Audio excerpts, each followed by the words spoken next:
नमस्कार दोस्तों, स्वागत है आपका हमारे यूट्यूब चैनल रेलवे एस्पिरेंट में। दोस्तों आरआरबी जेई के 2 दिन के जो है एग्ज़ाम हो चुके हैं। आज 24 तारीख है, कल जो है तीसरे दिन का एग्ज़ाम है और कल एग्ज़ाम फाइनल हो जाएंगे। तो मेरा एग्ज़ाम 20 तारीख की फर्स्ट शिफ्ट में था। और दोस्तों आपने जो है सुना होगा कि पेपर जो है काफ़ी ज़्यादा टफ आ रहा है। मैंने भी काफ़ी सारे जो है कमेंट पढ़े थे, जिन लोगों ने जो है रिव्यू बताया है उसके कमेंट मैंने सारे पढ़े थे। तो उसमें बता रहे थे कि 20 तारीख की जो थर्ड शिफ्ट है उसका एग्ज़ाम ज़्यादा टफ आया है, फर्स्ट शिफ्ट का ज़्यादा टफ आया है।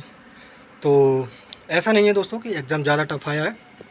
हाँ, कुछ क्वेश्चन जो है कैलकुलेटिव हैं, उन लोगों से मतलब उन जो है क्वेश्चन से हम लोगों को बचना है, उनको बाद में अटैम्प्ट करना है। मैंने भी एग्ज़ाम दिया है 20 तारीख के लिए। तो जो 20 तारीख का मेरे अटैम्प्ट हैं तो वो मेरे 87 अटैम्प्ट हैं। 100 में से मैंने 87 अटैम्प्ट किए हैं। तो दोस्तों बहुत ज़्यादा हार्ड पेपर नहीं था। आप लोगों के लिए जो है करना क्या है कि एग्ज़ाम को 2 राउंड में कंप्लीट करना है।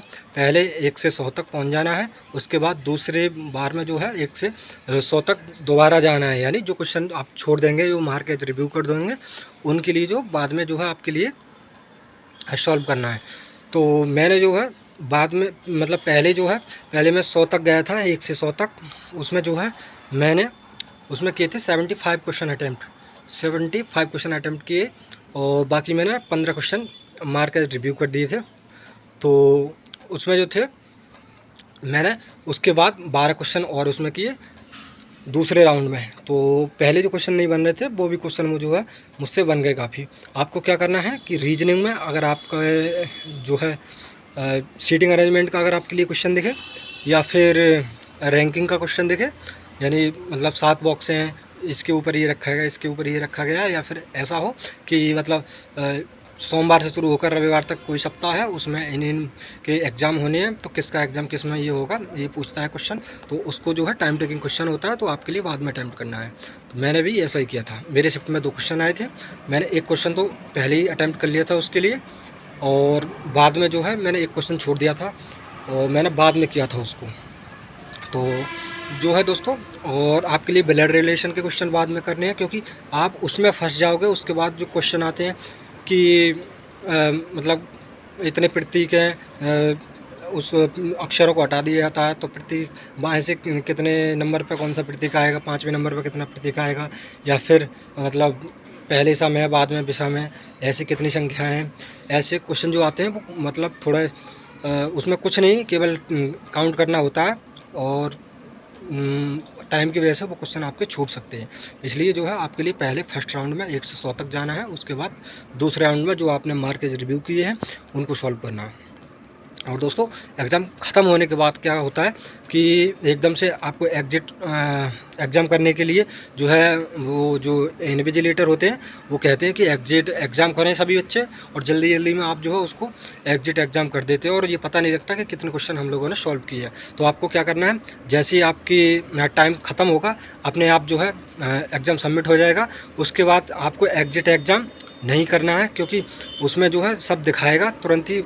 एग्ज़ाम ख़त्म होते एग्ज़ाम जैसे ओवर होता है उसके बाद दिखाएगा कि आपने कितने क्वेश्चन अटैम्प्ट किए हैं, यानी कितने आंसर्ड हैं और कितने मार्क फॉर रिव्यू हैं, कितने mark for review with answer, यानी आपने आंसर भी कर दिया और मार्क फॉर रिव्यू भी कर दिया है। तो दोस्तों आप लोगों ने आंसर वाले क्वेश्चन हैं वो, और प्लस जो आंसर किए हैं और मार्क एज रिव्यू भी किया है, वो दोनों को काउंट करके तब आपको फाइनल गिनना है कि मैंने कितने क्वेश्चन अटैम्प्ट किए, क्योंकि वो वाले क्वेश्चन भी उसमें ऐड होते हैं।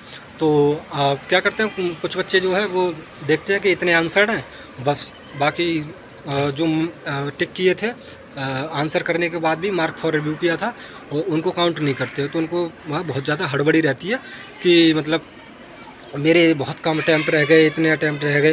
तो दोस्तों मैंने भी जो है जो 75 अटैम्प्ट किए थे उसके बाद जो 12 क्वेश्चन थे वो मार्क फॉर रिव्यू में मार्क फॉर रिव्यू दिखा रहा था विद आंसर।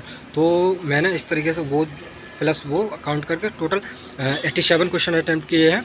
और पेपर का लेवल ज़्यादा टफ नहीं आ रहा है, क्योंकि थोड़े हम लोग टेक्निकल बंदे हैं, तो मतलब थोड़ा तो लगेगा, क्योंकि जो एसएससी वाला बच्चा वो काफ़ी टाइम से पढ़ रहा है, और मतलब हम लोगों के लिए जो है रीजनिंग में मैथ में काफ़ी ज़्यादा जो है थोड़ी मतलब टाइम लग जाता है, क्योंकि प्रैक्टिस नहीं होती है। क्योंकि एक क्वेश्चन मेरे में आया था उसमें दे रखा था 3 साल का वो मतलब 3 साल का दे रखा था चक्रवृद्धि ब्याज और उसका साधारण ब्याज का अंतर दे रखा था।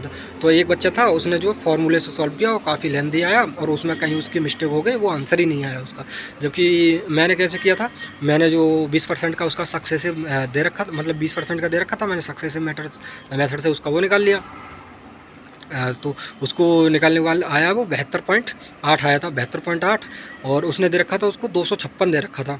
तो मतलब 3 साल का निकालेंगे उसमें उससे साधारण ब्याज, तो 3 गुणा 20 तो 60% आएगा। और उसमें से उसको लेस करने के बाद जो है 12.5% मतलब 12.8% आया। और उसको मैंने डिवाइड कर दिया उसे 256 के लिए, तो एक मतलब 20 बार कटेगा। और उसके बाद 100 से मल्टीप्लाई कर देंगे उसके लिए मतलब कैपिटल निकालने के लिए, जो उसका क्रय मूल्य है उसके लिए निकालने के लिए। तो फिर 2000 उसका आंसर आया था, मतलब बहुत ही सेकंड में आंसर कर लिया था। और मैंने भी जो है उसके लिए जो बाद में लिया था, मैंने पहले जो फॉर्मूले से लगाया था, तो मुझे लगा कुछ ना कुछ गड़बड़ हो सकता है इसमें, क्योंकि कैलकुलेशन कुछ बन रही है। तो मैंने उसको स्किप करने के बाद दूसरे राउंड में लिया था। तो दोस्तों इस तरीके से जो है आपको मतलब बहुत जल्दी सॉल्व करना है, तो आपका एग्ज़ाम जो है अच्छे से जाएगा। और आप जो है चिंता मत करो, अगर आपका एग्ज़ाम 25 तारीख के लिए है और मतलब कट ऑफ भी बहुत ज़्यादा नहीं जाने वाली है। कुछ लोग कह रहे हैं कि 2500 कुछ वैकेंसी है, तो मतलब बहुत ज़्यादा कट ऑफ जाएगी, पिछली बार से काफ़ी ज़्यादा जाएगी, ऐसा कुछ नहीं है। क्योंकि कट ऑफ पे बहुत ज़्यादा अंतर नहीं रहता है इसमें। और मैंने पिछली बार भी दिया था, तो मैं CBT 2 में कुछ नंबर से मतलब फ़ाइनल में रह गया था। और CBT 1 में तो मैंने सारी पोस्टों के लिए क्वालिफ़ाई कर लिया था, जबकि मैं हॉस्पिटल में रहा था 1 महीने, उसके बाद एग्ज़ाम देने गया था। तो मतलब बहुत ज़्यादा हार्ड नहीं आया है, मतलब आप इस चीज़ को दिमाग में लेकर अगर पेपर सॉल्व करेंगे कि बहुत ज़्यादा हार्ड आया है, मतलब क्या होगा, तो नहीं मतलब कर पाएंगे। तो मतलब बिल्कुल चिल माइंड से जो है आपको जल्दी जल्दी सॉल्व करना है। बस दिक्कत ये हो सकती है लोगों के लिए कि मतलब किसी के 75 अटैम्प्ट रह रहे हैं, किसी के 60 अटैम्प्ट रह रहे हैं, किसी के 50 अटैम्प्ट रह रहे हैं, तो मतलब यही ज़्यादा दिक्कत हो सकती है उसमें। तो मतलब आपके लिए राउंड में बहुत जल्दी से करना है, और उसके बाद जो है आपके लिए बहुत जल्दी से जो है सॉल्व करने के बाद आपके लिए दूसरे राउंड के लिए जो है प्रिपेयर हो जाना है। मतलब आपके लिए एटलीस्ट 15 से 16 या 18 मिनट जो है बचा के रखने हैं सेकंड राउंड के लिए। तो ठीक है दोस्तों, एग्ज़ाम देके आइए और मिलते हैं एक और नई वीडियो को लेकर, और जिसमें दोस्तों मैं कट ऑफ जो है एक बार अपने जो मेरे शिफ्ट का पेपर था उसमें एनालाइज करने के बाद एक बार कट ऑफ बताने की कोशिश करता हूँ। और उस वीडियो में जो है मैं पिछली जो अपना स्कोर कार्ड है वो भी दिखाऊंगा। तो दोस्तों चलिए मिलते हैं नेक्स्ट वीडियो में, तब तक के लिए बाय। एग्ज़ाम देके आइए, बेस्ट ऑफ लक।